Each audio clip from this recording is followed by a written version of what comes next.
नमस्कार, मी ऋषिकेश गोळे. आपल्या सर्वांचे मास्कॉम स्पार्कमध्ये स्वागत आहे.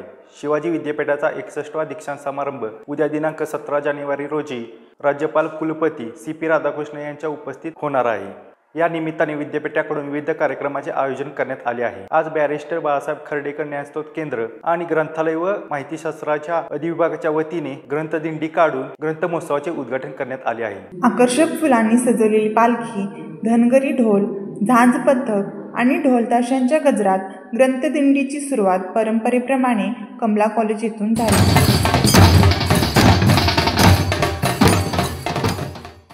या ग्रंथदिंडीत कुलगुरू प्राध्यापक डॉक्टर दिगंबर शिर्के, कुलगुरू प्राध्यापक डॉक्टर प्रमोद पाटील, कुलसचिव डॉक्टर विलास शिंदे, बॅरिस्टर बाळासाहेब खर्डेकर ज्ञानस्रोत केंद्राचे प्रभारी संचालक डॉक्टर धनंजय सुतार, विविध मान्यवर, प्राध्यापक, कर्मचारी, विद्यार्थी मोठ्या संख्येने सहभागी झाले.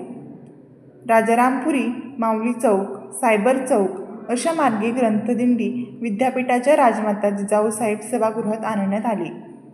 ह्यावेळी पारंपरिक वेशभूषेत ग्रंथाचे महत्त्व अधोरेखित करणारे फलक घेऊन शिक्षक, विद्यार्थी यांनी वाचनाचे महत्त्व पटवून देणाऱ्या घोषणा दिल्या. ग्रंथदिंडीनंतर बॅरिस्टर बाळासाहेब खर्डेकर ज्ञानस्रोत केंद्र आयोजित ग्रंथ महोत्सवाचे उद्घाटन कुलगुरू प्राध्यापक डॉक्टर दिगंबर शिर्के यांच्या हस्ते झाले.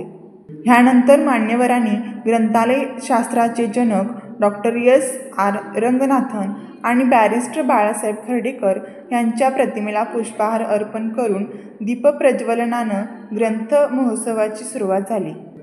हा ग्रंथ महोत्सव 17 जानेवारी रात्री 9 पर्यंत सुरू राहणार असून सवलतीच्या दरात येथे पुस्तकं उपलब्ध आहेत. ह्या ग्रंथ महोत्सवाला रसिक वाचकांनी मोठ्या प्रमाणात भेट द्यावी असं आवाहन विद्यापीठ प्रशासनाकडून करण्यात आले.